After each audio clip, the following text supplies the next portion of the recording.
Muy buenos días. Bienvenidos. Desde luego para mí como rector es un placer darles a todos ustedes la bienvenida a nuestra universidad, a la Universidad de Burgos, y más para acoger un evento como es este, una segunda parte, diría yo, una continuación de esta magnífica reunión científica que pretende recordar a Luis Martín Santos en el 30 aniversario de su fallecimiento. Han pasado 30 años y, sin embargo, su figura sigue estando muy presente entre todos nosotros, entre todos los burgaleses, diría yo. Resulta muy gratificante recordar a este profesor de pensamiento socrático, aspecto grave, pero de trato muy cercano y muy amable, con una extraordinaria vocación para transformar la sociedad. Su perfil intelectual, de enorme trascendencia nacional e internacional, estuvo siempre acompañada por su compromiso, un compromiso ético inquebrantable y por una valentía admirable en todos los sentidos, en todos los campos. Erudito, filósofo, sociólogo, profesor, escritor, pero sobre todo humanista. Luis Martín Santos, un palentino que estaba muy enraizado en Burgos y que sin ninguna duda es un referente indiscutible de la cultura española y una de las personalidades más destacadas del panorama cultural de las primeras décadas de la segunda mitad del siglo XX. Desde su cátedra en el Instituto Lope de Mendoza, contribuyó a la renovación de los sistemas de enseñanza y enseñó a pensar a cientos de alumnos que le recuerdan con enorme cariño, admiración y respeto.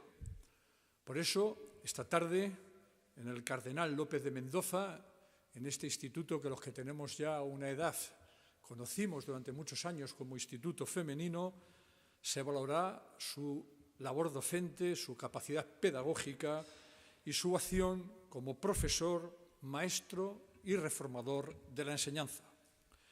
Luis tuvo también un papel muy relevante en la dinamización y aliento de la vida social y cultural del Burgos de los años 60 y 70, un Burgos un tanto gris y, desde luego, no universitario.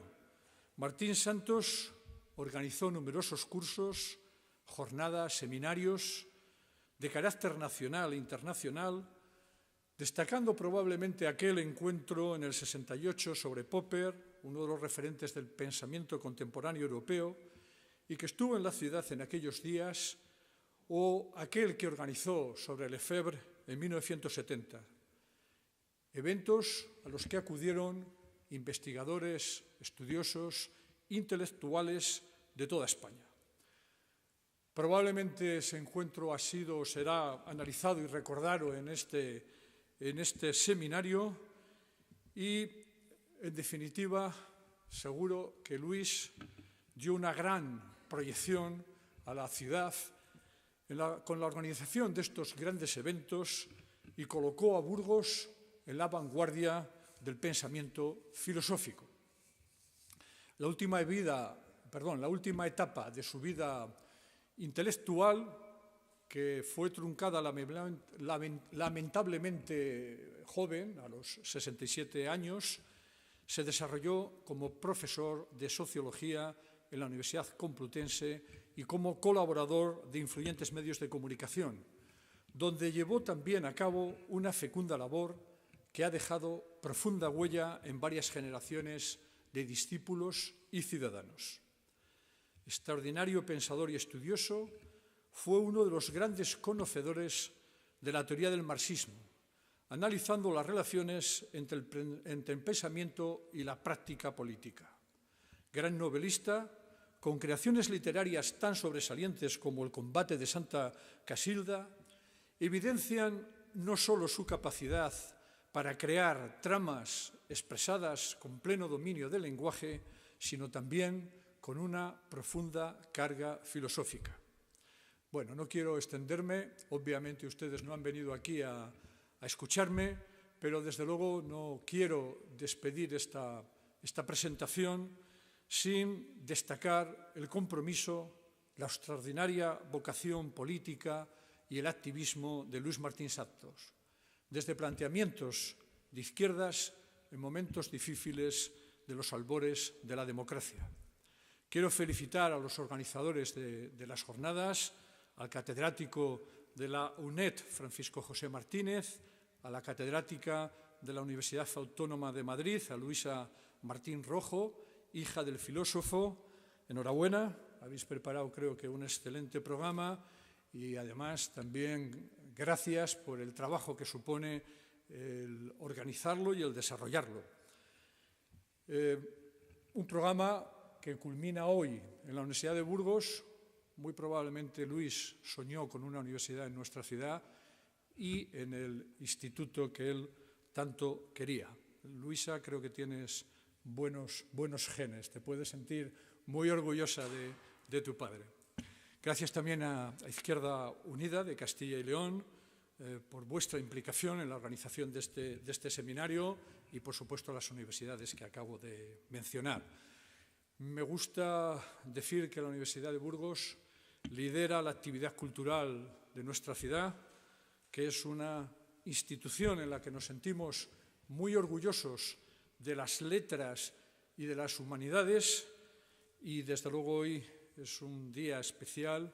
Me siento especialmente satisfecho de que filosofía, sociología, literatura, humanismo, política y pedagogía se unan en este aula de este extraordinario edificio, este aula de los peregrinos, aula de romeros, para recordar y aprender de nuestro querido, de nuestro añorado y admirado profesor Martín Santos, al que los burgaleses debemos tantas y tantas cosas. Muchísimas gracias por su atención. Sí, primero yo a los ponentes, a todos, y luego irán tomando la palabra. Les voy a pedir que respeten el tiempo porque tenemos el tiempo muy medido hoy y dejaremos al final un tiempo para debate. Entonces, primero voy a presentar a José Sarrión, que es doctor en filosofía, es profesor de antropología en la Universidad Pontificia de Salamanca y es el coordinador general de Izquierda Unida de Castilla y León y fue elegido en primarias también representante para ser candidato por la región a la presidencia de Castilla y León. Después, a mi izquierda, Francisco José Martínez Martínez, que es catedrático de Filosofía de la UNED, es especialista en algunos de los filósofos más importantes de nuestro tiempo, en particular de la filosofía francesa, de Foucault, de Deleuze, sobre quien está preparando un libro. También es especialista en marxismo y muy buen conocedor del marxismo de Luis Martín Santos. Y por último voy a presentar a Francisco Ubierna, a quien casi todas las personas de Burgos conocerán y conocemos, uno de los fundadores de Comisiones Obreras, un luchador infatigable, con posiciones a veces iconoclastas y fue uno de los, bueno, no sé si estaba pensando en esa huelga, la primera huelga que hubo en Telefónica en 1976, de la que fue él uno de los principales líderes, que luego fue expulsado, luego amnistiado. Es decir, tiene muchas cosas que contarnos de nuestro pasado y fue compañero de Luis Martín Santos en la primera campaña electoral. Entonces, tienes la palabra, José.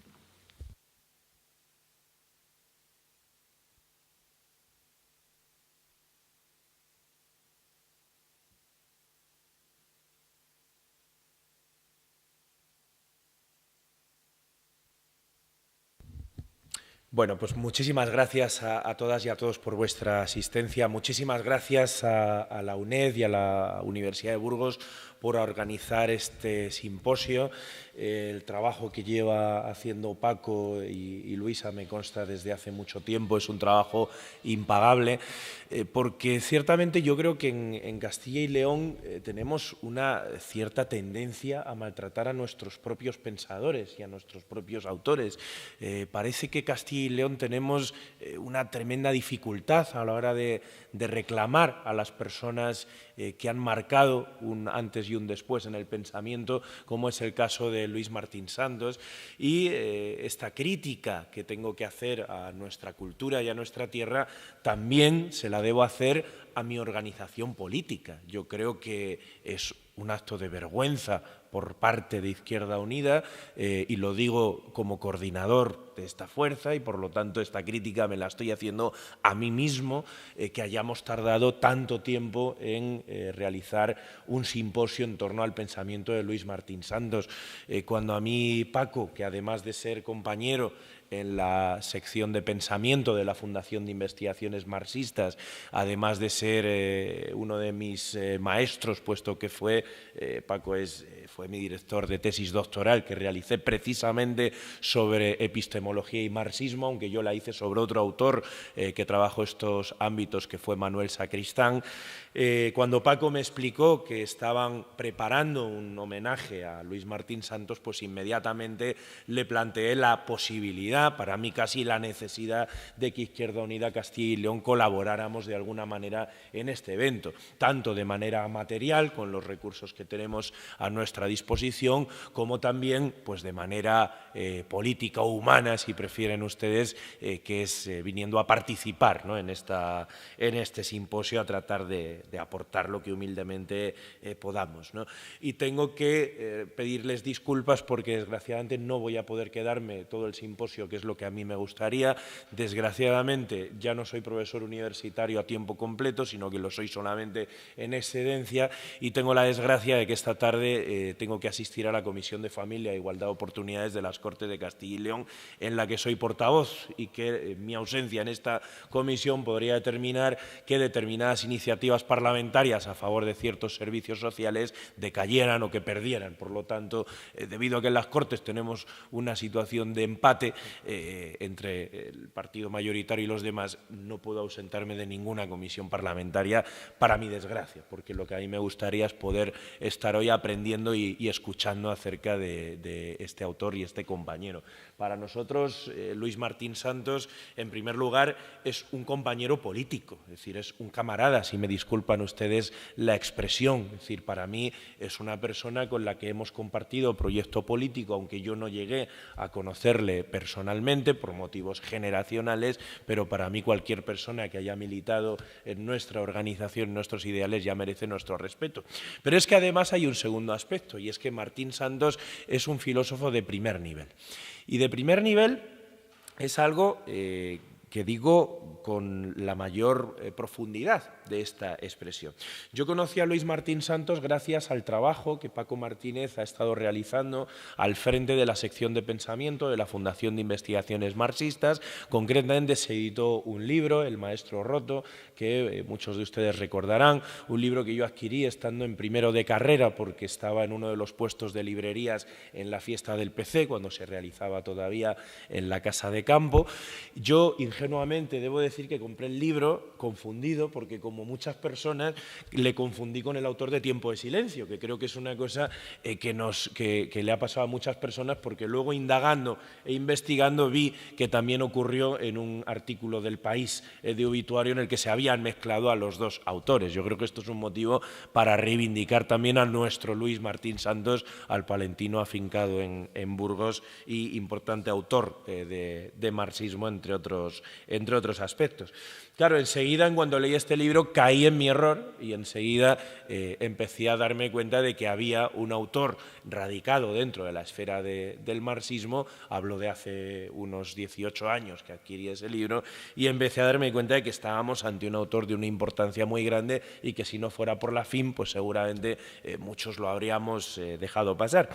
Y en lo que a mí respecta, la ponencia que se me ha encargado para este simposio es hablar abordar acerca de las relaciones entre epistemología y marxismo en Luis Martín Santos. Para eso sigo un libro fundamental, que es Una epistemología para el marxismo, un libro escrito a mediados de los años 70. Es una obra de una tremenda complejidad y tengo que pedirles disculpas de antemano porque probablemente en el auditorio hay personas que no proceden de la formación filosófica y eso puede complicar un poco la exposición. Voy a tratar de simplificar todo lo posible, pero ya aviso que este libro, aunque es un libro claro, es un libro tremendamente bien escrito, pues yo creo que entre los saberes de Martín Santos se encuentra su tremenda claridad expositiva y, por cierto, la enorme belleza estética de su forma de escribir. Es decir, creo que además de un buen filósofo es también un muy buen escritor. Hay fragmentos de este texto de Una epistemología para el marxismo que son tremendamente hermosos, pero es además un libro tremendamente original. Es decir, no sé si Paco en esto coincide conmigo, yo trabajando este texto me ha parecido un libro muy original dentro del marxismo, porque Martín Santos, cuando se aproxima a esta epistemología para el marxismo, lo hace desde un profundo conocimiento fenomenológico. Las referencias a Husserl son permanentes a lo largo de sus diferentes libros y también en sus novelas, en El combate de Santa Casilda, por supuesto en una obra clásica como es su tratado acerca del zigzag husserliano, en el cual expresa algunas de las ideas centrales acerca de Husserl que son determinantes a la hora de entender esta obra, Una epistemología para el marxismo, y yo creo que eso es tremendamente original, porque yo conozco pocos trabajos realizados en el marxismo español con un conocimiento tan claro y tan directo de la fenomenología husserliana, ¿no?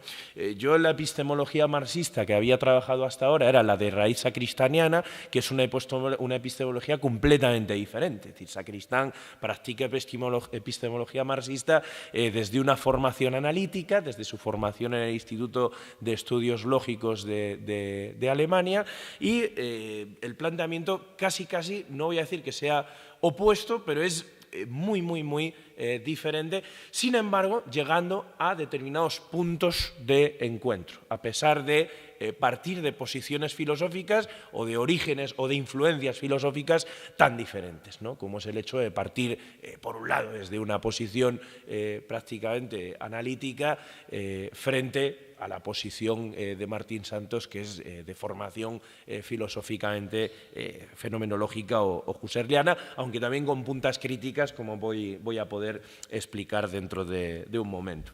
El planteamiento que tiene este libro de Martín Santos es el de construir una nueva epistemología que él plantea frente a una vieja epistemología. La vieja epistemología sería una teoría del espíritu humano, entendido desde un punto de vista íntimo, solitario, frente a la nueva epistemología que plantea Martín Santos, en la cual plantea una serie de críticas a la forma tradicional de ejercer la epistemología. Por ejemplo, Martín Santos coincide con Marx en que no basta el espíritu para explicar el espíritu. No basta un mero análisis de las estructuras internas del pensamiento, como ha intentado la vieja epistemología, sino que es necesario construir una clarificación acerca de unas relaciones que tiene la mente, la conciencia o como queramos llamarnos, con un mundo externo. La noción central aquí va a ser la noción de mediaciones. La noción de mediaciones va a recorrer todo este texto, todo este libro, tanto desde un punto de vista de mediaciones externas como desde el punto de vista de las mediaciones internas, y va a terminar constituyendo el corpus central de lo que va a ser la nueva epistemología que plantee Martín Santos en esta obra. La misión de la nueva epistemología va a ser tipificar tanto los actos como las mediaciones de los actos y los rasgos esenciales de los mismos, y va a consistir, por un lado, en una mezcla de crítica de comportamientos reales, como conocemos, como, por un lado, una fenomenología de los modos universales básicos del conocimiento. En este sentido, Martín Santos es un marxista muy claro, y es un marxista nada dogmático, es un marxista crítico, muy bien preparado, que utiliza razonamientos de Marx y que extrapola formas de razonamiento de Marx que realiza sobre aspectos concretos y que los logra extrapolar para ir construyendo planteamientos filosóficos sobre otros objetos más generales. Es decir, es un filósofo, pero muy bien fundamentado desde el punto de vista marxista. Por ejemplo, Martín Santos comienza su obra hablando de cómo en la crítica a la economía política Marx plantea que las relaciones jurídicas, un análisis concreto de una cuestión concreta como es el derecho, Marx plantea que las relaciones jurídicas no se explican por sí mismas ni por la evolución del espíritu humano, como plantearía Hegel, sino que se explican por las condiciones materiales de vida.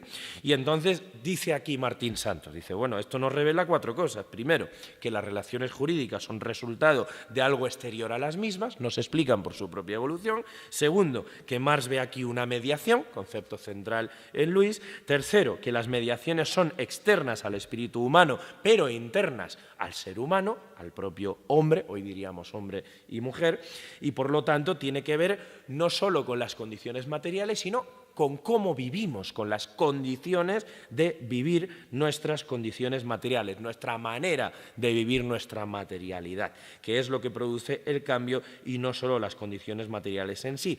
Y, en cuarto lugar, Luis plantea, y esto es un aspecto central de esta obra, que todo esto tiene que ver con el materialismo histórico.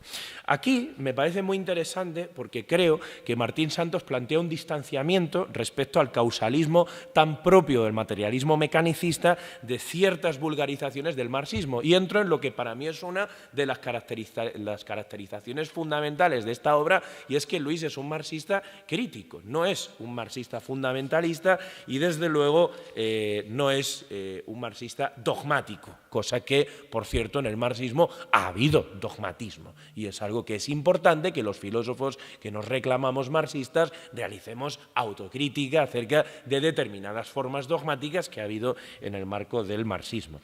En este sentido, entonces, lo que va a hacer Luis es estudiar esto que él llama los modos básicos de conducta, y él va a decir, no vamos a centrarnos en lo que serían los modos clásicos o tradicionales de lo que él llama la vieja epistemología, es decir, el concepto, el juicio, la razón, etcétera, sino que va a buscar temas más universales. Lo va a encajar en la fenomenología del comportamiento, como hace en varios momentos de este libro en los que utiliza categorías fenomenológicas de raíz husserliana para explicar determinadas puntas epistemológicas de su planteamiento. El objetivo planteado es la devolución al hombre del propio pensamiento. Es decir, a mí me parece leer, aunque no lo dice Luis explícitamente, me parece leer un interés también acerca de la problemática marxiana de la alienación, aunque esto es una interpretación mía porque ciertamente no aparece explícita tal cual en esta obra. Lo que plantea aquí, en esta devolución al hombre del pensamiento, es un paralelismo con lo que realiza, por ejemplo, Marx en El Capital, cuando habla acerca de la radical separación entre el productor y los medios de producción. Eso que en el marxismo se ha considerado que era una evolución de la antigua noción de alienación que llega al Marx maduro como forma del fetichismo de la mercancía, ese desgajamiento radical entre el productor y sus medios de producción, Luis lo utiliza como una metáfora para decirnos que también en el conocimiento ha habido un desgajamiento entre el sujeto que conoce, entre el ser humano y el propio conocimiento en sí. Digamos que la vieja epistemología ha tratado de plantearnos que las formas de conocer son algo ajenas al sujeto, ajenas al hombre. Se nos plantea el conocimiento como algo enfrentado casi o independizado del hombre que conoce. Esto es como cuando en ciencia decimos hay unas reglas del método científico que aparecen separadas del propio científico que las ejerce. Por cierto, algo que ha planteado de manera sistemática y muy bien otro pensador marxista, que es Paco Fernández Güell, en su Ilusión del método, ¿no?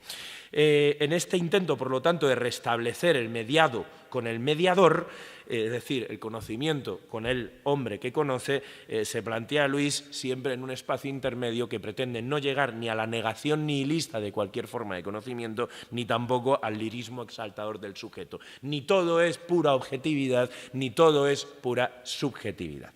Por lo tanto, entrando ya en materia, en los 10 minutos que me quedan, voy a tratar de definir algunas pinceladas acerca de este libro.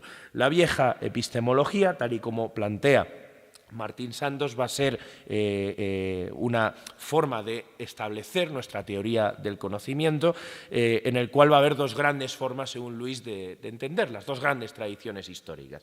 Una, la anglosajona, que sería la tradición empirista, que, según Luis, tendría una relación muy directa con determinadas formas del idealismo alemán del siglo XVIII, y, por otro lado, una tradición de raíz francesa, en la cual encontraríamos, por un lado, lo que sería una concepción directa de la ciencia dependiente de la filosofía, la que plantea todavía la filosofía como centralidad de la ciencia. Al final explicaré cómo esto tampoco satisface exactamente al planteamiento de Martín Santos. Y por otro lado, la posición epistemológica, que plantea que la filosofía deba desaparecer y convertirse en una mera ciencia de ciencias, en una metaciencia, lo que sería claramente la posición positivista, digamos, ¿no?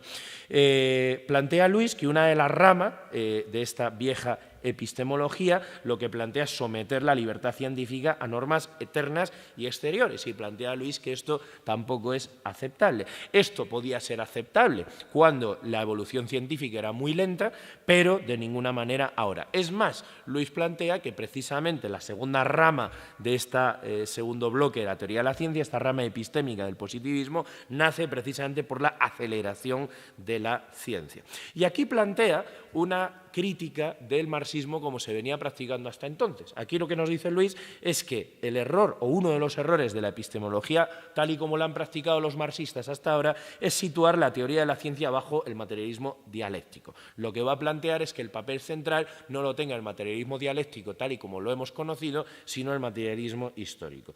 Esta nueva epistemología va a ser posible si se entiende la noción gramsciana de filosofía de la praxis, es decir, donde se sitúa la centralidad de la praxis ligada al conocimiento. Esta idea, como voy a explicar más adelante, va a ser central.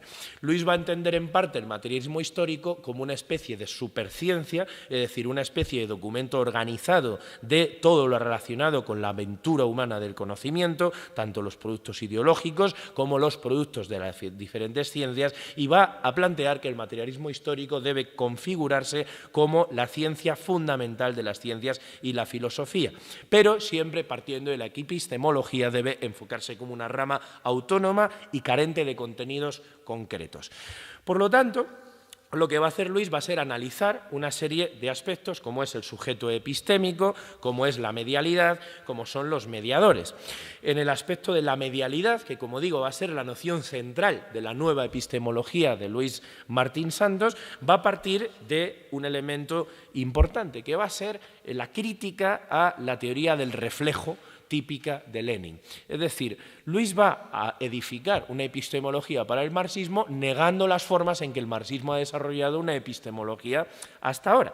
Y en ese aspecto lo que va a plantear va a ser que la teoría del reposo es un error, no es correcto pensar que nosotros tenemos una imagen en reposo acerca de los diferentes objetos que comprenden la realidad. En esto Luis es claramente un dialéctico, siguiendo la mejor tradición del marxismo, y lo que plantea es que el conocimiento es siempre una respuesta mediada. Esta idea de medialidad, esta idea de que las cosas que conocemos son siempre una especie de transacción entre el objeto que queremos conocer y el sujeto que conoce, es algo que va planteándose en diferentes momentos de la obra de Marx. Luis analiza cómo esto está en las tesis de Feuerbach, en las tesis 1, 2 y 11, cómo está en la introducción a la crítica de la economía política, donde plantea la totalidad concreta como punto de llegada, donde está en el propio Capital, sobre todo en el análisis de modo de producción, etcétera.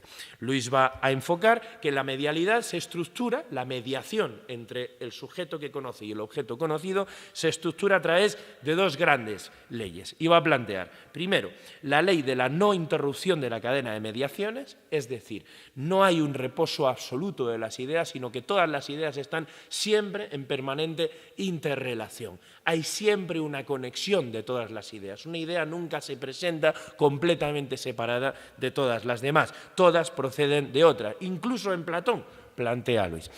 En segundo lugar, la segunda ley es la ley de la mediación alternativa. ¿Qué quiere decir esto? Que las mediaciones, las relaciones que hay entre unas ideas y otras, no son necesariamente solo de tipo causal, de tipo unidireccional, sino que las mediaciones pueden realizarse unas a otras incluso simultáneamente. Un ejemplo muy claro. un ejemplo de tipo marxista, cómo la superestructura, ¿no?, esto que llamábamos el mundo político, jurídico, etcétera, se relaciona con el ámbito de la base o la estructura económica. Esa relación que tienen es una relación de determinación permanentemente entre las dos, frente a lo que planteaban ciertos marxismos del siglo XIX que decían que lo que condicionaba era solamente la base a la superestructura. Otros marxismos más sofisticados, como el gramsciano, lo que plantean es que hay un condicionamiento mutuo, hay una interrelación permanente. Y por lo tanto eso es lo que es como se ejemplifica la idea de la mediación alternativa. Esto es un planteamiento muy interesante que Luis compara con otros momentos de la historia de la filosofía, como es el modo en que Leibniz resuelve la dualidad entre lo empírico y lo racional, que se superarían en el receptáculo que Leibniz llama mónada. Para Luis esto es insuficiente, Luis cree que hay que ir más allá, y lo que plantea es que Marx directamente niega el dualismo y plantearía una filosofía pluralista mucho más compleja, en el sentido de lo que Althusser llama la contradicción sobredeterminada. Para Luis Martín Santos, la teoría de la medialidad supone una revisión de lo que supone el entender la verdad como la coincidencia, que es uno de los aspectos clásicos en la historia de la filosofía. Es decir, en filosofía siempre ha dicho la idea de la verdad como identidad, es decir, como conocer un objeto determinado. Y Luis plantea aquí algo que a mí me parece interesantísimo. Dice que la verdad no es una coincidencia con el objeto, que es lo que habría planteado Lenin, por ejemplo, en su teoría del reflejo, ¿no?, en materialismo y empiriocriticismo. Lo que plantea Martín Santos aquí es que la verdad es una situación veritativa. Y dice, la situación del sujeto epistémico que se caracteriza por la potencialidad de la praxis. Es decir, cuando tenemos algo de verdad, cuando somos capaces de actuar, cuando somos capaces de transformar. Yo creo que aquí se resuelve de una manera muy inteligente, que aquí hay un paso muy interesante y que deberíamos debatir en más simposios, en más momentos, porque creo que esta idea es tremendamente interesante, esta noción de situación veritativa. No se puede hablar de verdad como un concepto aisladamente, no hay verdades eternas, esto es tremendamente dialéctico, aunque muchos marxistas luego no hayan sido consecuentes con esto. No se puede hablar de verdad como un concepto aislado, sino que hay una verdad creadora, que es una conexión sistemática con las ideas. Y, en este sentido, Martín Santos lo plantea en relación con el materialismo. El materialismo es importante en el sistema epistémico de Martín Santos en dos sentidos. Primero, porque disuelve cualquier forma de idealismo, es decir, que una idea absoluta, que un espíritu imponga cómo debe ser la realidad, pero en segundo lugar, porque también interpreta la historia de una manera más ajustada. Esto le lleva a enfrentarse, por un lado, al materialismo vulgar, que directamente niega la existencia de un yo epistémico, y por otro lado a afrontar un materialismo con un corte más dialéctico, en el cual se exige que haya un sujeto epistémico, pero colectivo, porque nuestras ideas dependen unas de las otras. Para acelerar un poco, me quedan 3 minutos y no voy a poder contarles todo el libro como a mí me gustaría. Voy a centrarme solamente dos cositas, dos nociones centrales que se encuentran en esta obra muy interesantes, que es la noción de diáiresis y de totalización. La diáiresis sería un movimiento de ruptura, de discontinuidad en el seno de un hecho o de una noción, en la cual se descubre una fisura dentro del mismo. Un ejemplo muy claro, cuando Marx critica a Proudhon, especialmente en la carta a Schweitzer acerca de Proudhon, critica que Proudhon entiende la miseria como una noción aislada, y Marx dice la miseria no es solo la miseria es también la posibilidad de subversión contra el orden antiguo, contra la sociedad antigua. Aquella idea dialéctica, ¿no?, de que en todo hecho está la semilla de su propia negación, aquí se interpreta diciendo todo hecho puede tener una fisura interna que puede dar lugar a nuevos hechos, donde hay pobreza y condiciones de posible revolución, por usar este ejemplo. Bien, la idea de mercancía es clarísima, por ejemplo, en el Capital, ¿no? Marx en el Capital dice toda mercancía tiene un valor de uso, es decir, la utilidad que nos da a nosotros una cosa, y un valor de cambio, el precio que tiene. Y el valor de cambio es lo que permite, entre otras cosas, intercambiarlo y universalizarlo, ¿verdad? Es lo que convierte. Eso es una dialectización del término. Ya la mercancía no es un mero receptáculo de ideas, sino que es algo que tiene una potencialidad de transformación. Está siempre ligado a la práctica.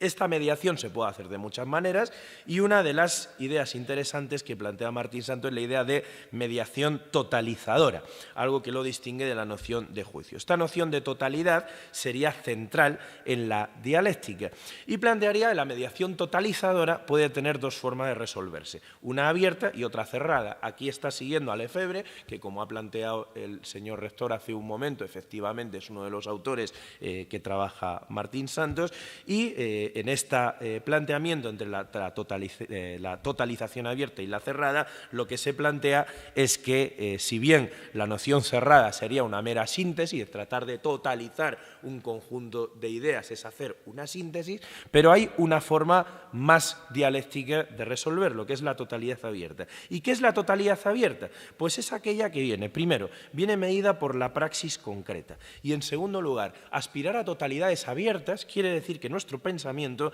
sigo aquí a Luis, dice, tiene que vaciarse de dogmatismo, renunciar a hacerme fuerte en mi posición y en mi saber y tener hambre de conocimiento. Aquí hay una crítica evidente a la teoría del reflejo marxista, el juicio no es una mera expresión de la percepción, sino que hay una mediación totalizante. Esto a mí me ha recordado, por cierto, a ciertas posiciones de otros marxistas también caracterizados por su antidogmatismo, como el caso de Sacristán, que relacionaba directamente la dialéctica con la praxis. Y por lo tanto me parece que es otra punta muy interesante para reflexionar. Y por último, porque ya estoy fuera de tiempo, dos nociones muy rápidas. Primero, la reivindicación de la filosofía como función revolucionaria. Esto es algo muy interesante. Recuerden ustedes que en un momento determinado Marx habla de la abolición de la filosofía. Esto es algo que a los filósofos marxistas nos ha vuelto locos, ¿no? Porque luego hemos estado durante años intentando resolver cómo plantear esa abolición. Lógicamente, cuando Marx en la ideología alemana hablaba de la abolición de la filosofía, de lo que estaba hablando era de superar una determinada forma de práctica filosófica, ¿no? Esto es igual que Nietzsche negaba la filosofía, pero lo estudiamos en las facultades, ¿no? En este caso, lo que plantea Martín Santos es que la filosofía sigue siendo necesario, primero, para distinguir entre lo que son elementos ideológicos y elementos idealistas, y segundo, si suprimimos la filosofía, lo que van a surgir son filosofías inconscientes practicadas de una manera acrítica e idealista. Por tanto, necesitamos seguir haciendo filosofía, seguir cultivando filosofía, porque si simplemente la suprimimos no vamos a acabar con el idealismo. Lo que va a ocurrir es que el idealismo va a volver por otra vía fanatismo religioso, vía las vías que se nos pueda ocurrir. Segundo, que la filosofía es un producto histórico que evolucionará para siempre. Frente a aquellos que pretenden hacer una filosofía perenne, Luis dice los perennistas de derecha, que serían los religiosos o los dogmáticos de fe, o los de izquierda, que serían los analistas, en lo que yo creo que es una alusión al Círculo de Viena, es decir, los que plantean el lenguaje como un elemento perenne. Luis plantea que no se puede aspirar a una filosofía perenne, sino que la filosofía va a estar siempre en permanente transformación. ¿Por qué? Porque su objeto está en permanente transformación. La filosofía, por último, plantea en su capítulo número 10, no puede plantearse de manera superior a la ciencia, sino que la filosofía y la ciencia deben plantearse siempre en relación. Luis lo que propone es que se haga a través del materialismo histórico. Segundo, la filosofía no puede ejercer de guía de la ciencia, como planteaban los idealistas alemanes. Eso no es plantearle quizá la epistemología entendida como un uso crítico del materialismo histórico, pero la filosofía como tal no guía a la ciencia, no podemos arrogarnos ese privilegio. En tercer lugar, el hecho de que los saberes múltiples se unen en la crítica interna del saber sin prejuicios filosóficos, en la que la epistemología tendría un papel central. Y por último, y para mí esta es una idea interesantísima, la filosofía, como hemos dicho, no puede guiar a la ciencia, pero esto no significa para Martín Santos el fin de la filosofía, sino que la filosofía unida a la ciencia lo que sí puede guiar es nuestra praxis. Y yo creo que aquí me atrevo a decir que lo que podemos ver no es ya solo una epistemología, es decir, no vemos solo una filosofía de la ciencia. Yo creo que lo que aquí estamos leyendo es una política de la ciencia, utilizando aquel giro de Sacristán que hablaba también de un giro parecido. Para mí esta conclusión es muy buena, es decir, la filosofía, con toda su potencialidad de generalización, de universalización, de aparato crítico, con todo también el ámbito extracientífico que trabaja relacionado con todo lo que es la filosofía práctica, la política, la ética, etcétera. Unida a los conocimientos concretos que nos aportan las ciencias empíricas, sí nos puede ejercer de guía no de nuestra investigación científica, pero sí de nuestra existencia como sociedad. Y yo creo que esta idea es muy importante si se tiene en cuenta esa fundamentación fenomenológica del pensamiento de Martín Santos, porque precisamente si en algo acertó la fenomenología es que el conocimiento no solo describe el ente, sino que además lo transforma. Esto que también vio muy bien el segundo Heidegger, ¿no? Plantea finalmente Martín Santos que el marxismo no necesita construir una antropología filosófica porque ya la tiene. Para él es el materialismo histórico. He dicho al principio que el materialismo histórico es para Martín Santos una superciencia sintética, pero no solamente es esto, va más allá. Hay una doctrina, es esencialmente una doctrina móvil, debido a que las ciencias son cambiantes y también el objeto que estudiamos es cambiante no solo porque cambia en sí, sino porque al conocerlo también lo podemos transformar. Qué gran verdad, ¿no? No transforma la realidad nuestras ciencias, los avances científicos y médicos no cambian nuestra sociedad, no va a cambiar el cuerpo humano la genética, no cambia nuestro planeta los desarrollos industriales posibles gracias a la tecnociencia, no han cambiado las guerras, desgraciadamente, gracias a los avances de las ciencias militares y de la tecnociencia. Es decir, creo que esto da para muchísima reflexión. El objeto es transformado también por el propio conocimiento. No somos seres, no somos mónadas que conozcamos el mundo y nos quedemos pasivamente observándolo, sino que a través de nuestra praxis también lo transformamos y por lo tanto la filosofía no puede ser perenne, tampoco la antropología. Y va a plantear Luis, y ahora sí que cierro y termino, una conciencia marxista del hombre, a través del cual va a plantear el hombre no como un ser separado, no como un ser individual, sino como un ser colectivo en plena intermediación con los demás, en una alternancia trágica entre la diéresis y la totalicidad nunca terminada, los dos conceptos que he planteado hace un momento. Aquí hay claramente una influencia husserliana cuando plantea que el hombre tiene la nostalgia de la unidad que él mismo ha destruido, que las cosas se deshumanizan, se alejan en la medida en que obramos, pero que a través del juicio buscamos recuperar su inteligibilidad y la continuidad con el mundo, no a un nivel primigenio, sino a otro nivel más articulado, porque el movimiento, una vez que se ha iniciado, no puede nunca ya terminarse. Eso que en otra obra fundamental él describe como el zigzag husserliano. El tercer aspecto es la idea de la praxis, que es lo que termina dirimiendo las tensiones que hay dentro del ser humano. Y por último, el enfrentamiento contra la separación ideológica entre la conciencia y el mundo. Las propuestas de actuación son tres: vivir el presente viviente a pesar de la ambigüedad, vivir en la ambigüedad del instante tratando de penetrar en la existencia.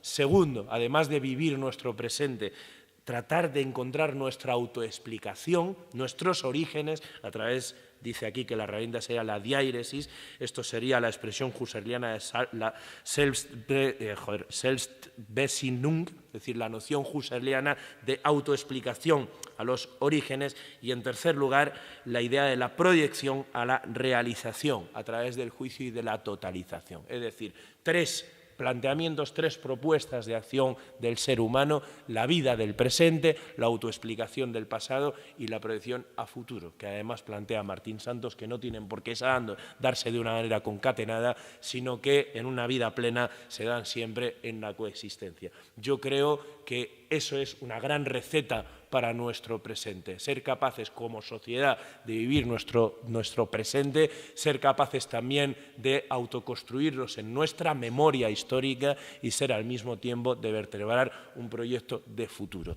He aquí una de las muchas aportaciones por las que creo que Martín Santos es un autor de primer nivel, como decía al principio de mi exposición, y que esta no debe ser el último simposio, sino que debemos seguir estudiándole y analizándole, porque hay que reclamarle como uno de los grandes pensadores de Castilla y León y también de España. Muchísimas gracias.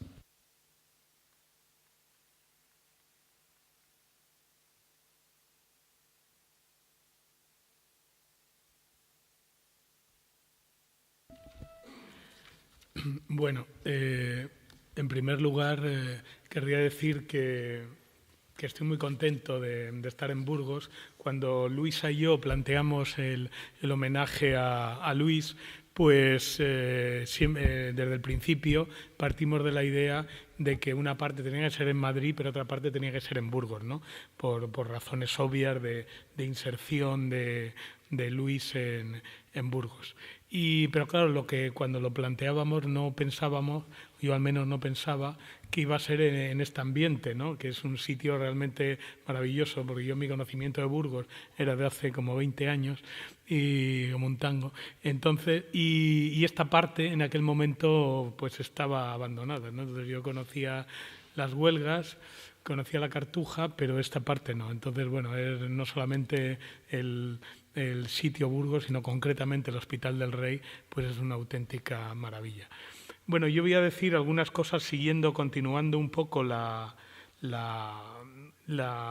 introducción que ha hecho Sarrión, que ha hecho José, sobre Martín Santos. Yo me voy a centrar más en el segundo libro, ¿no? Él tiene 2 libros específicos dedicados al marxismo, uno la epistemología del marxismo y otra una teoría marxista de la revolución. Yo me voy a centrar en este texto. Bueno, yo he traído, también copiándole a Luis, unas cuantas hojitas. Lo que pasa es que yo, como soy humilde, pues he traído pocas. Pero bueno, ahí alguno, si a alguien les interesa, pues pueden... Es una especie de esquema de lo que voy a contar. Bueno, la primera parte está dedicada a la epistemología, que fue lo que dije en Burgos, y entro más o menos en el penúltimo párrafo.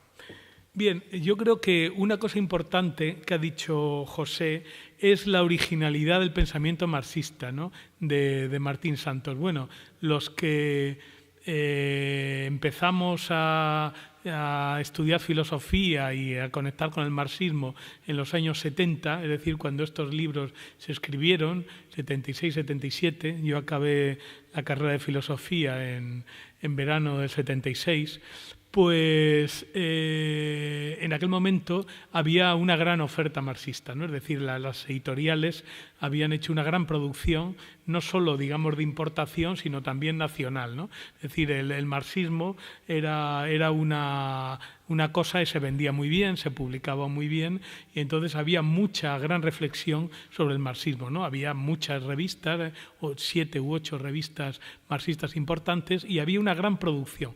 Bueno, pues en toda esa producción que iba pues desde el diamat, es decir, el materialismo dialéctico más clásico y más cerril, ¿no? Hasta, bueno, pues todas las interpretaciones de Althusser, de Gramsci, de los grandes marxistas, pues también de la escuela de Sacristán, Tierno Galván, es decir, fuera de nuestras fronteras. En aquel momento no lo conocíamos, porque en aquel momento estaba todavía en el exilio Sánchez Vázquez, al cual llegaban los libros, pero la aportación de Luis es una aportación única, es decir, no se puede encasillar en ninguna de estas interpretaciones, ¿no? Él fundamentalmente, como ya destaca José, pues hace una lectura a partir de la fenomenología, ¿no? Como un punto central de digamos, mecanismo para revitalizar el marxismo, ¿no? Era un intento de recuperar la fenomenología para uno de los temas, uno de los muchos temas, obviamente, que no el marxismo, Marx en concreto y la tradición marxista no han intentado responder a todos los problemas, que es el problema del sujeto, ¿no? El problema del sujeto siempre era un tema que en la tradición marxista clásica pues había quedado abandonado, ¿no? Entonces, ya en los años 20, Lukács, Gramsci, Korch intentan recuperar una visión del marxismo que tenga en cuenta a los sujetos, y ellos se refieren a Hegel, ¿no? Recuperan a Hegel como el elemento revolucionario. Bueno, en los años 70 vuelve otra vez, 60-70, hay una especie de recuperación, pero ahí ya no es tanto Hegel como la fenomenología. Hay una especie de recuperación en el marxismo, tanto occidental como, por ejemplo, en Sartre o en Merleau-Ponty, o un filósofo vietnamita que estaba en aquel momento en París, que era Tradictao, ¿no?, que hicieron interpretaciones de fenomenología y marxismo, pero luego también fue muy importante en el marxismo, no tanto en la Unión Soviética, sino en los países del este, ¿no? Hubo en la escuela de Budapest, de Agnes Heller, Ferenc Fejer, Michał Wajda, ¿no? Los polacos, con Adam Schaff, Kolakowski, los checos como Karel Kosik, es decir, todo este tipo de pensadores, algunos también relacionados en praxis con Yugoslavia, ¿no? Todos estos pensadores intentaron recuperar elementos fenomenológicos para dotar al marxismo de una teoría del sujeto. Bien, a pesar de todo, Luis, su desarrollo es un desarrollo individual, es un desarrollo muy original y está en sintonía, pero no coincide con nadie, ¿no? Bueno, yo voy a centrarme en algunos de los conceptos fundamentales de este libro y de la tradición marxista de aquella época. Es decir, los conceptos fundamentales de revolución, el sujeto de la revolución, que en aquel momento pensábamos que era el proletariado, la idea del proletariado como clase, la teoría de las clases sociales y la idea del partido y, por último, la idea del intelectual. Esos son, digamos, los elementos que constituyen el eje, digamos, del libro de Luis. Bien, primero la revolución. Claro, en aquel momento, claro, eran momentos de claro, yo cuando explico a la gente esto, ¿no?, cuando explico a la gente de ahora, a los alumnos sobre todo que no han vivido eso, lo que eran los años 70, pues claro, desde el punto del pesimismo, recuperar el optimismo, pues siempre hay que hacer un gran esfuerzo, ¿no? Y claro, hay que tener en cuenta que en aquel momento, además máxime en España, que en aquel momento íbamos a salir o estábamos ya saliendo de la dictadura, pues había un gran impulso, ¿no? Y se pensaba que la revolución estaba a la vuelta de la esquina y que entonces, claro, había una especie de fermento revolucionario muy grande. Luego ya se vio que no era tanta la cuestión, ¿no?, y que no era tanta la posibilidad, pero bueno, en aquel momento había una especie de optimismo, ¿no? Y por eso Luis pues presenta la revolución al mismo tiempo como un hecho y como una metamorfosis completa en cuanto atañe al hombre, ¿no? Dice, singularizante es también una totalización de heterogéneos. Eso es importante, lo ha aludido José también, ¿no? La idea de pluralidad, de heterogeneidad, que en aquel momento no era tan fácil de encontrar en el marxismo, ¿no?, que tendíamos a ser como más monolíticos, ¿no?, más unitarios, ¿no? Él siempre puso mucho hincapié en la heterogeneidad, ¿no?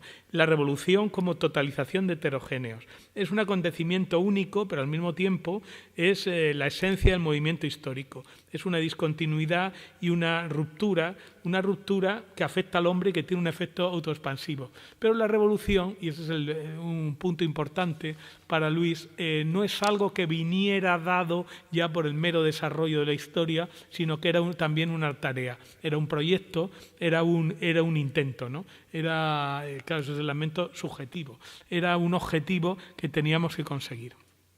Y el sujeto de la revolución era un sujeto histórico que en aquel momento era el proletariado. El proletariado en aquel momento no estaba tan difuso, tan pluralizado como está actualmente, ¿no? Y ahí la idea fundamental que utilizaba Martín Santos respecto al proletario era, bueno, por un lado, aquí solamente lo voy a aludir, pero ahí, como muchas veces Luis tuvo intuiciones muy claras, ¿no? Él, a pesar de todo, fue capaz de descubrir en su época ya condiciones de un proletariado nuevo que estaba empezando a surgir y que solamente 20 o 30 años, es decir, solamente en nuestra época ha surgido, ¿no? Es decir, era un proletariado mucho más joven, mucho más, digamos, más descreído, pero al mismo tiempo mucho más formado, mucho más plural también, ¿no? Mucho más rico, ¿no? Hay que tener en cuenta que, claro, Luis también recogía esa aportación fundamental de mayo del 68 con la importancia que tuvo no solamente en los jóvenes estudiantes, sino también en los jóvenes obreros. Es decir, que hay una especie de un proletariado nuevo que en aquel momento empezaba a forjarse. Y Luis lo desarrolló, ¿no? En su análisis del 68 y de ese nuevo proletariado, pues es muy importante. Yo solamente lo sitúo aquí. Ese proletariado, ese proletario, él lo plantea como un homo mediator, ¿no? Como un hombre mediador, como un intercambiador, alguien que estaba, y eso entra con la categoría de medialidad, ¿no? Entraba en contacto continuo con los otros hombres y con la naturaleza. El hombre como mediación, ¿no? La categoría de medialidad y de mediación es absolutamente central. Y ese homo mediator se opone al homo autárquicos y al homo demiurgicus. El homo autárquico como un hombre autónomo, el hombre del liberalismo, ¿no? El hombre separado, el hombre escindido, separado de la naturaleza, de los demás hombres, ¿no? Encarnando, en el mejor de los casos, el ideal del humanismo clásico del hombre autosuficiente, ¿no? El hombre estoico, el hombre epicúreo, separado, aislado de los demás. Y el homo demiúrgico, él lo interpreta aquí como un esclavo de ideales que lo superan, como alguien, digamos, entregado al ideal y superado por él, ¿no? Lo importante, tanto del homo autárquico como del hombre demiúrgico, es que son hombres individuales. Es decir, son individualistas y no están centrados en la categoría de medialidad. Pero el hombre, ese hombre mediator, ese proletario, para él era un hombre relacionado, un hombre de clase y un hombre relacionado con la clase social, ¿no? También hay que tener en cuenta que, claro, en aquel momento las clases sociales también no se habían diluido tanto como hasta ahora, ¿no? Y él hace un análisis de las clases sociales y ahí distingue las emergentes, las descendentes, las centrípetas y las periféricas, ¿no? Y él plantea el proletariado como una clase emergente que tiende a pasar de periférica a central, ¿no? Frente a eso, la burguesía, como antes el feudalismo, serían clases descendentes y que objetivamente la revolución tendría que irlas, apartando, ¿no? Las clases emergentes son las que acompañan el desarrollo de las fuerzas productivas, de las fuerzas activas, y las clases descendentes, en cambio, han dejado de ser protagonistas de la historia y son mera resistencia e inercia, ¿no? En ese sentido, la acción de las clases emergentes tiende a convertirse en centro. Es decir, a organizar, ¿no? La clase emergente es aquella que es capaz de organizar el conjunto de la sociedad en torno a ella, ¿no? La primera clase, emergente que hubo en la historia, al menos de la modernidad, fue la burguesía. La burguesía tuvo la gran capacidad durante 4 o 5 siglos de organizar y de estructurar el conjunto de las clases, pero, y ahí fue la gran clarividencia de Marx, darse cuenta que la burguesía y el desarrollo de las fuerzas productivas que había generado la burguesía en su desarrollo capitalista, pues iba creando al mismo tiempo lo que él llamaba al enterrador, es decir, a ese elemento proletario que la burguesía crea necesariamente y cuya misión histórica pues es, sustituirla. Es decir, en el momento, como ya recuerdan, la revolución surge justamente, o se inicia al menos, en el momento en que las fuerzas productivas rompen o van más allá de el espacio acotado de las relaciones de producción, ¿no? Y justamente la posibilidad del socialismo, y esa es la especificidad del socialismo marxista, el socialismo que construyó Marx a partir de los años 40 del siglo XIX, no es un marxismo utópico, no es un marxismo idealista, no es un marxismo cristiano o judío, como el de Moses Hess, ¿no? Que eran los socialismos de su época y los comunismos de su época, ¿no?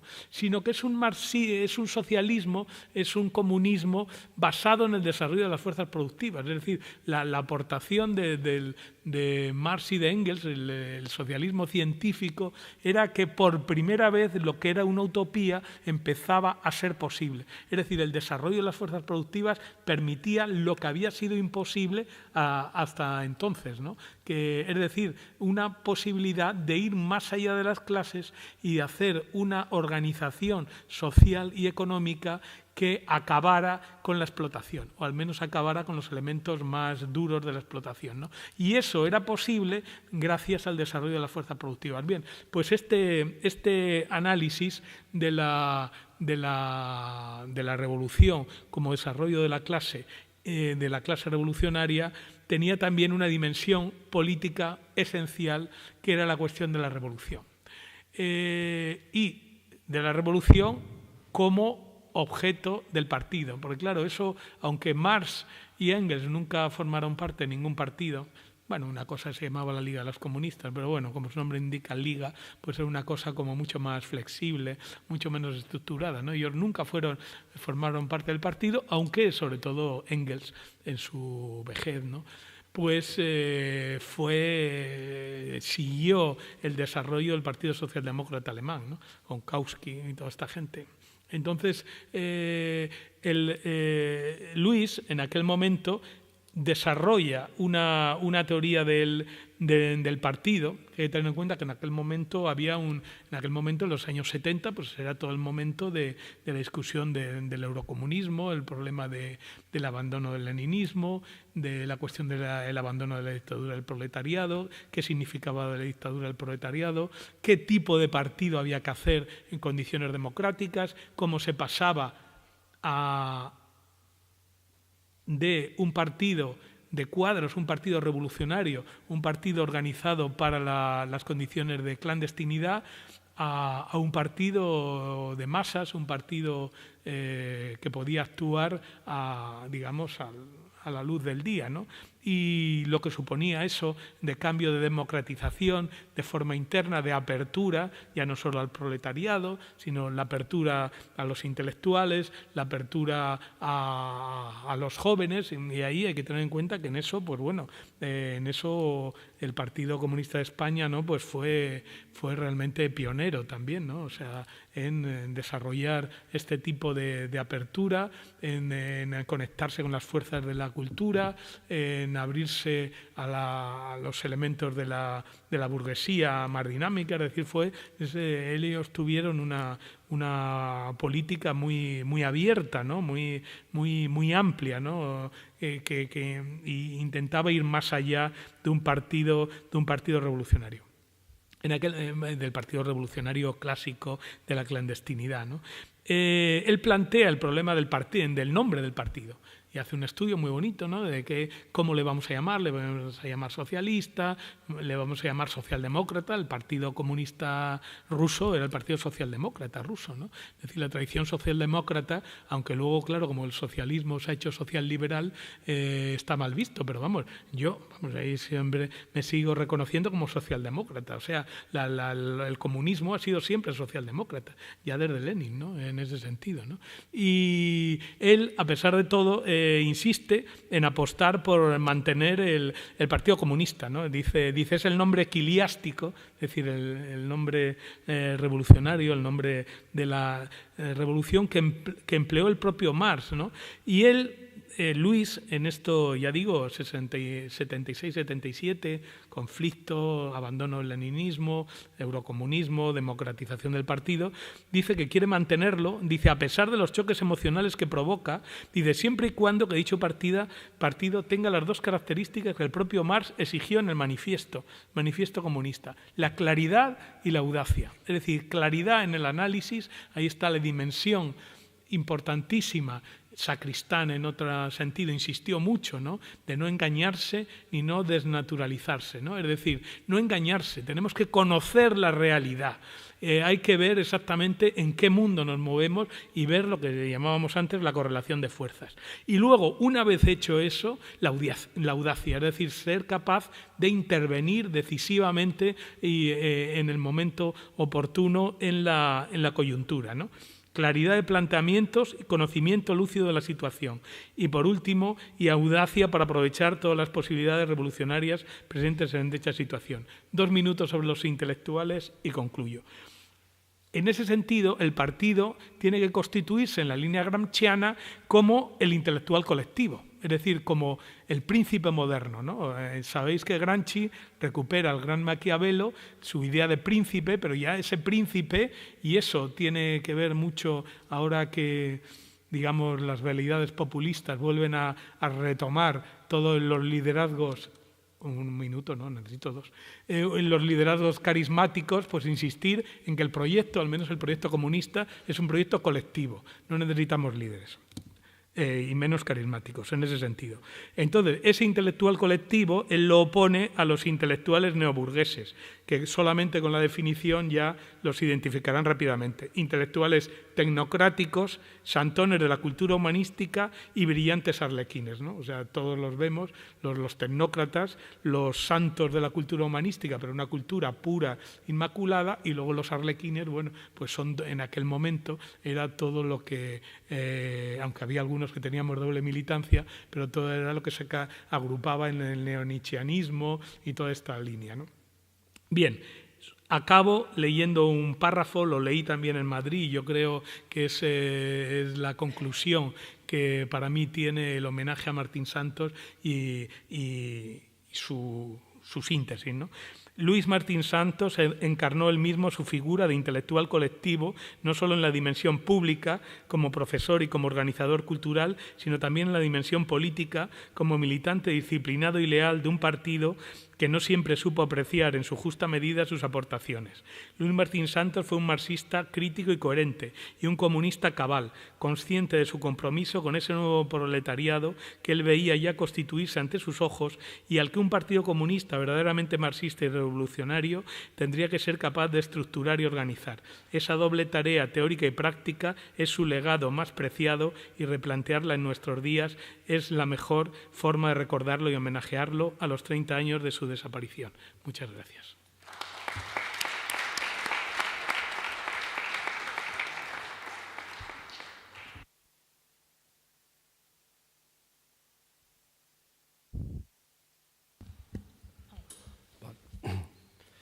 En primer lugar, quiero agradecer a la Universidad de Burgos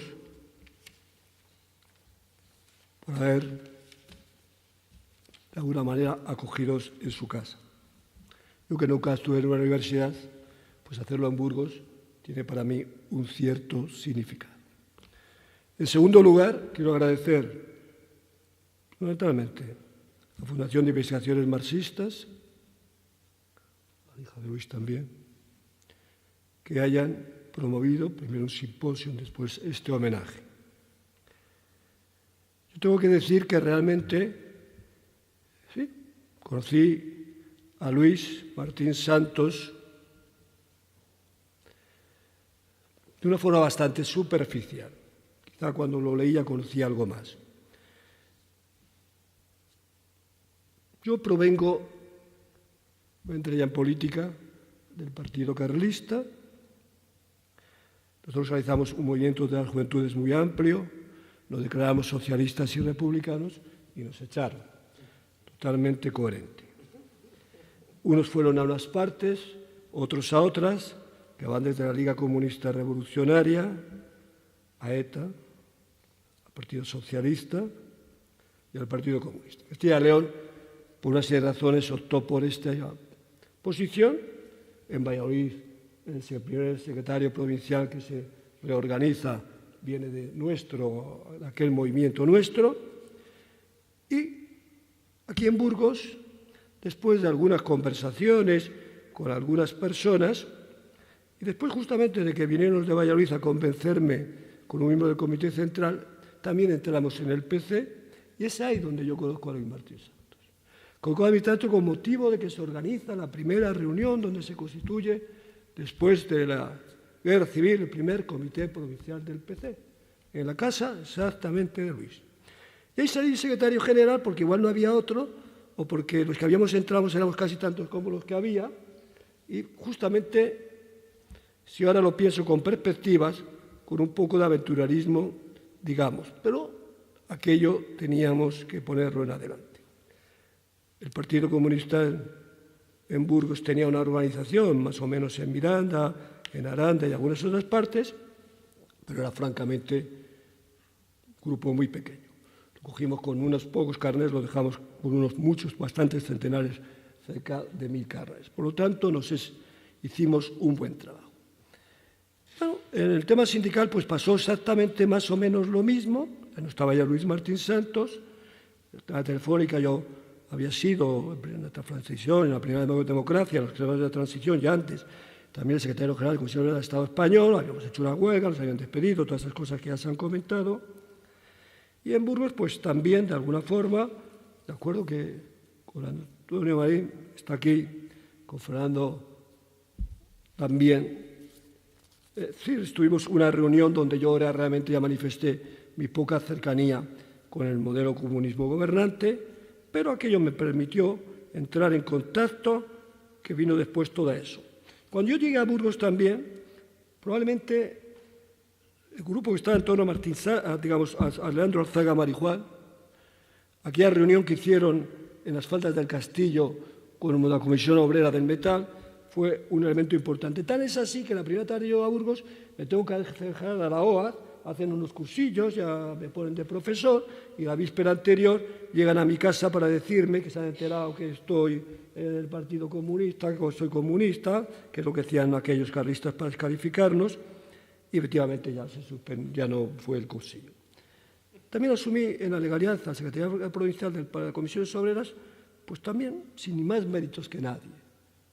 Yo tengo que decir que todo el mérito de este trabajo de la lucha antifascista se lo debemos a los colectivos, a la gente que nos apoyó en las fábricas, en la universidad, en las asociaciones de vecinos, a aquellos militantes del partido que dejaban el día, la tarde, la noche, los medios y los recursos para sacar todas las cosas adelante. Aquellos trabajadores en las comisiones obreras, más de uno se jugaba el puesto de trabajo, no solo los dirigentes.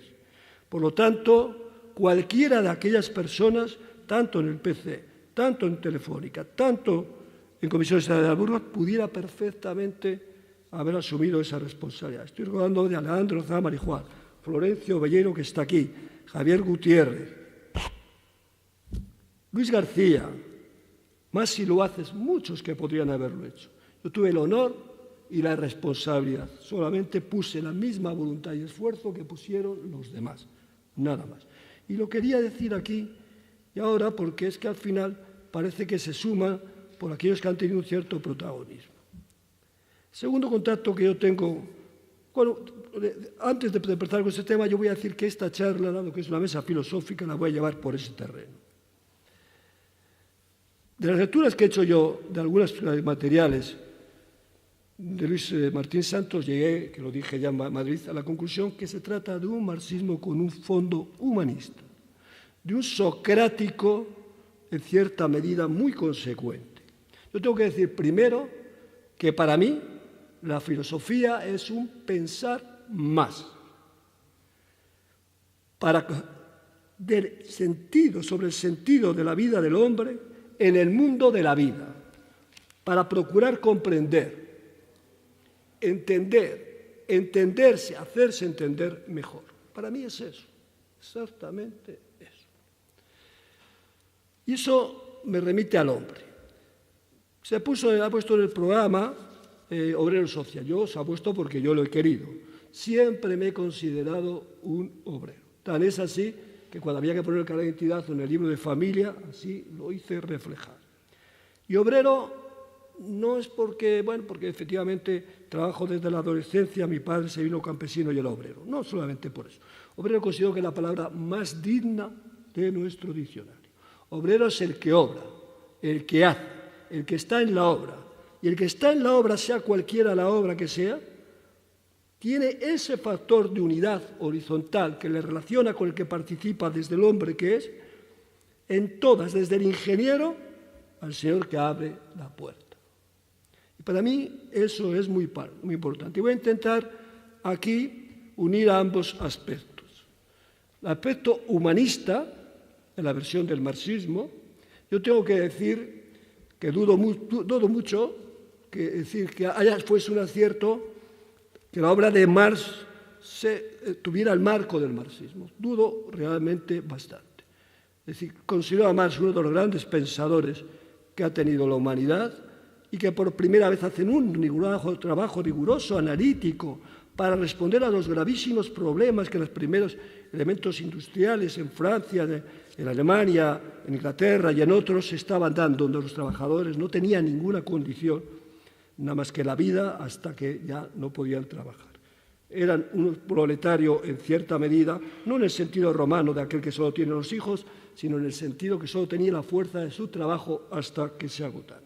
Por lo tanto, además, valoro mucho a Marx, pues desde todos sus estudios iniciales, desde Demócrito, Epicuro, etcétera, y otro tipo de cuestiones que me parecen importantes. Y lo relaciono en ese sentido, yo también me identifico en ese sentido con el tema humanista. No se puede hacer nada sin el hombre, para más o menos que se quiera pensar. Para mí, el sentido profundo de la humanidad, el sentido de la acción de la humanidad, el sentido en el hombre, viene dado por el intento o por la facilitación de la armonía en el hombre y con el hombre, y si ahora ya en una posición ya más cosmológica de la humanidad con el universo. Esto lo quería decir. Quería decir con que aquí voy a tener algunos elementos probablemente que sean una cierta discrepancia, que yo valoro mucho a todas las personas que han mantenido un planteamiento y una lucha permanente, algo que no fui capaz de hacer yo, porque quizá llegó un momento que se empató la convicción, o familiar o comodidad. Quiero decir eso, desde Santiago Carrillo a cualquiera. Bueno, yo, una cuestión ya, antecedente puramente personal. En mi familia, sobre todo mi madre, nos aportó una serie de criterios que yo podría resumir en lo siguiente. La cabeza es la que anda, que los pies por sí solos no van a ninguna parte. Eso, pues, ha influido muchísimo en mi vida. Eso me llevó a la lectura, muchas menos que las que hubiera deseado, y a otro tipo de cuestiones. El obrar en la sociedad es inevitable, aunque uno sea un ermitaño, y que la sociedad obre en uno también. Es un obrar recíproco, de tal forma que me atrevería a decir que eso nos constituye, al menos desde el punto de vista, como personas. Uno puede estar en el sitio más remoto, retirado, pero piensa con un lenguaje que viene de los otros. Piensa con unas imágenes, con unos hechos, con unas vivencias que nos vienen de los otros. Podrá estar aislado, pero no podrá estar solo.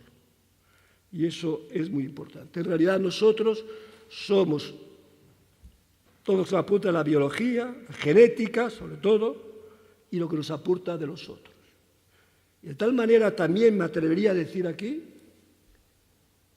que lo otro, los otros, en el concepto absoluto, no lo podemos de alguna forma determinar. Que ninguno de nosotros aquí vayamos haciendo este ejercicio puede decir con coherencia que lo otro es este teléfono.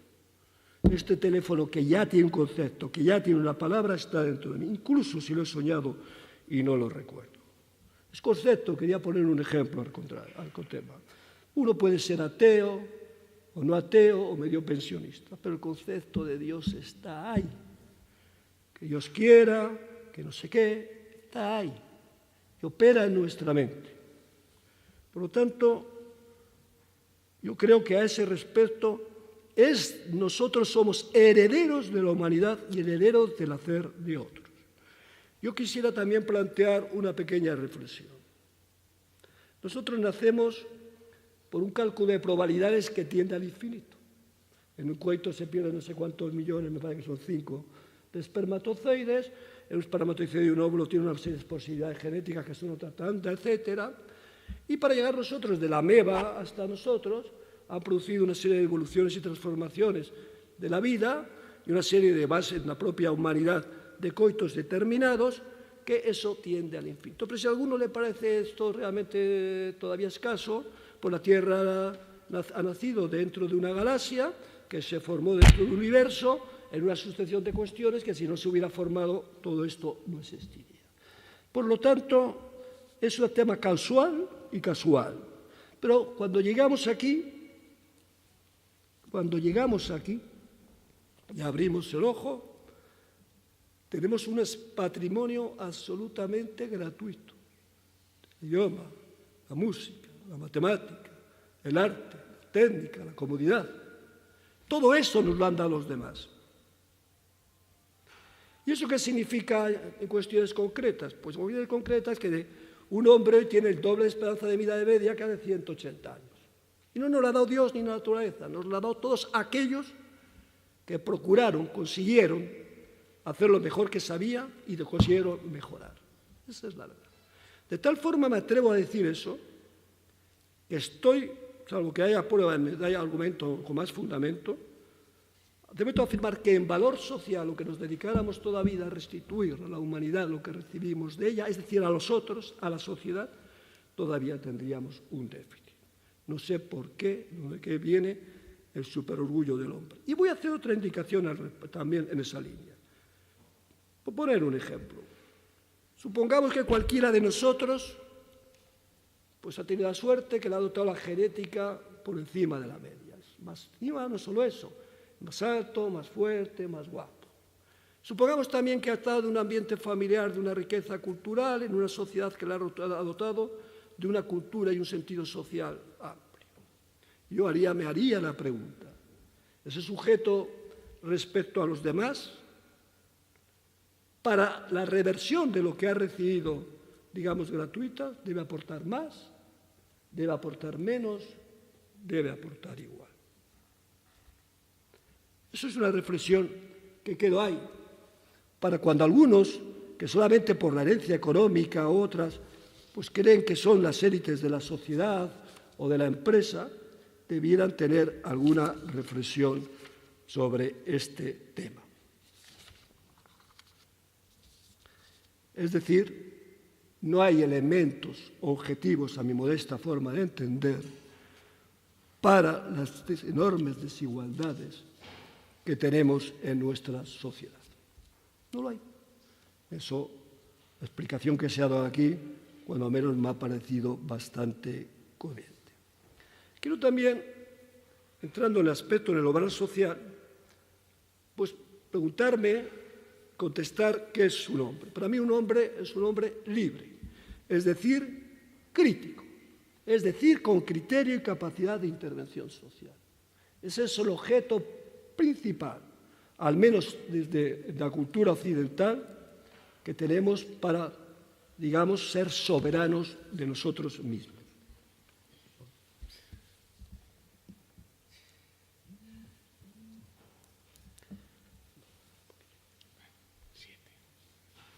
Bueno, parece que el tiempo no es tanto como el que uno hubiera pensado al principio. Abreviaremos. Ese hombre libre requiere, para que ese hombre siempre llegue adelante, se requiere de formación, información y democracia de calidad y equidad. Ese es un elemento importante.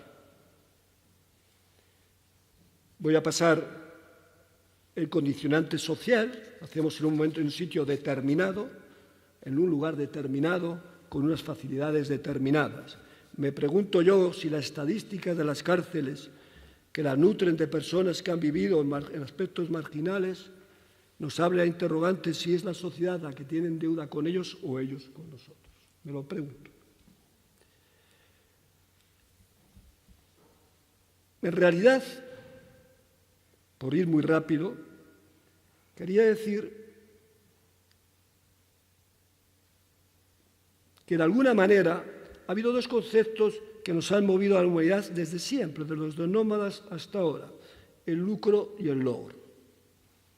Es verdad que siempre Lo del lucro, en el material, pues ha tenido, digamos, un impronto más inmediato, por lo tanto, una mayor adhesión, cuando menos a nivel, digamos, entre comillas, popular.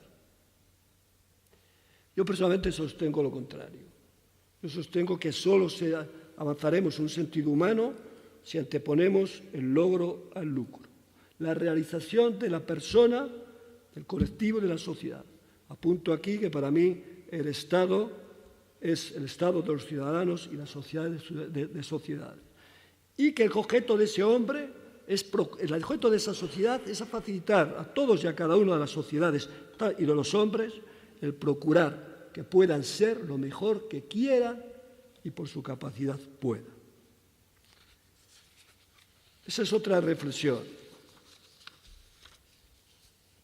Claro, yo refería aquí el conocimiento como obra, y esto es un poco bastante más largo. Solo tendría que decir que partiendo de que ya podemos afirmar que no tenemos el conocimiento de las cosas, sino el conocimiento de la representación de las cosas, y que el conocimiento de la representación de las cosas es interpretada por los factores o información de nuestro cerebro, pues tendríamos que decir que de alguna forma nuestra naturaleza en ese sentido es bastante limitada. Es más, yo creo que aquella famosa frase, no sé que no sé nada, se ha transformado ahora en otra diferente. Sé en cualquiera de mis aspectos que aquel conocimiento presentido del que soy consciente, y además que soy consciente que cuando llegue, que lo está y que lo toco con la mano, que de alguna manera va a variar alguna de las cosas que pienso, es siempre mayor que el conocimiento. Es decir, el arco del horizonte que podía haber partido de la caverna de Platón y que se fue abriendo a las 2 millones de galaxias o de soles que conocemos ahora, que ha multiplicado el conocimiento exponencialmente, nos permite decir que el campo de lo conocido, de lo por conocer, es siempre mayor del que por lo conocido. Se diría de alguna manera que estamos viajando. Yo diría que ese viaje que hacemos del conocimiento es un viaje que sabemos que no vamos a llegar al final.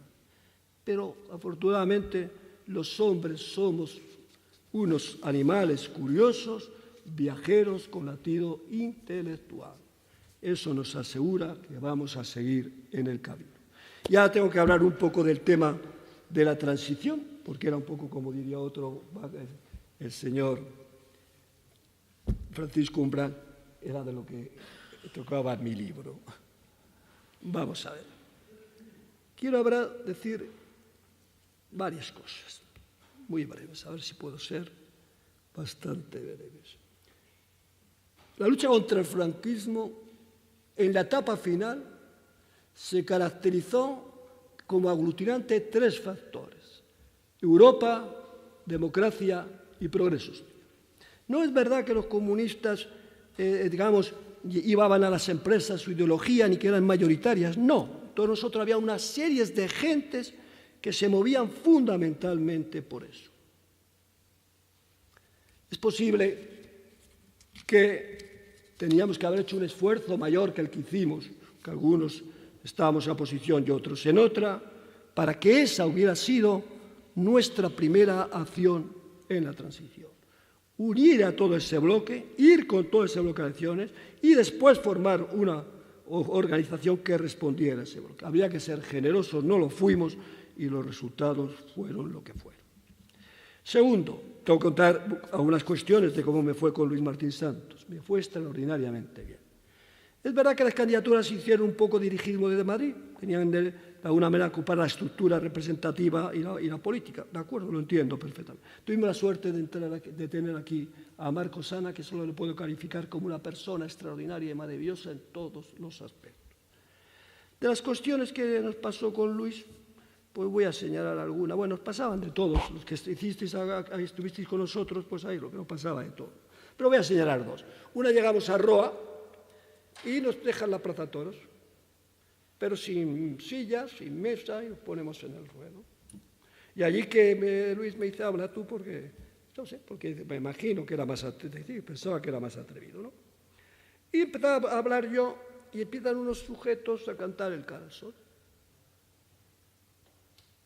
Vale. Les dije que baje, que en el pequeño aparato de música, digamos, sonido daba, que hablaran.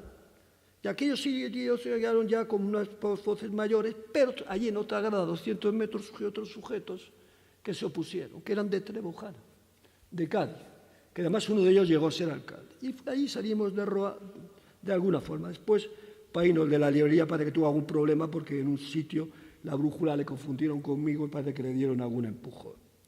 Y otra que quiero traer también aquí, que fue Cerezo de Río Tirón. Cerezo de Río Tirón nos dejó el ayuntamiento y estaba lleno, incluidos los pasillos. Y en la fila primera había unas señoras que a media hora ya que estábamos hablando se les caían las lágrimas. Supimos que había una mina, que no la habíamos, yo personalmente no lo sabíamos, las comisiones obreras no sabíamos que había una mina hasta que fuimos allí, al menos yo. Que había habido algunos muertos y todas esas cosas. Esa cribidesa protagonizó después la huelga más alta de viento español. Quiero traer una cosa curiosa. Esa huelga se genera y se prolonga tanto, el diario de Burgos habló hace un par de años o 3 sobre el tema, porque los empresarios se crearon un mantenimiento abusivo y como los trabajadores no querían producir el 80%, les fue echando a todo. Pues bien, en Burgos perdimos eso porque lo perdimos en magistratura, muchas razones que decir, algunas achacables a nosotros mismos, pero en Central ganamos. Y la empresa recurrió al Tribunal Constitucional. Y el Tribunal Constitucional, en sentencia del 18 de agosto de 1983, falló que se había vulnerado la Constitución. Las comisiones obreras, las izquierdas de este país, ni lo han sabido ni lo han querido saber. Claro, tendría que decir también muy brevemente algunas historias sobre la transición, ruptura y ética. Yo no voy a entrar aquí en la transición en general, si la perdimos o la empatamos o ganamos 5-4 o lo contrario. La historia con el tiempo tal vez decide la cuestión. Pero quiero señalar, y debo señalar, que la Constitución tuvo un déficit ético muy revelante. Muy. ¿Por qué?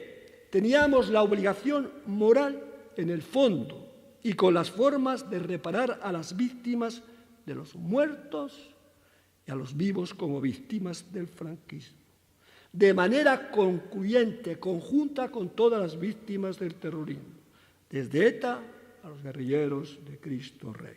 Teníamos el deber ético, histórico diría yo, de construir un gran foso cultural y social entre el futuro que se estaba abriendo, el de la dignidad y el civismo de la democracia, y el pasado de barbarie y crueldad de la dictadura a enterrar con ella.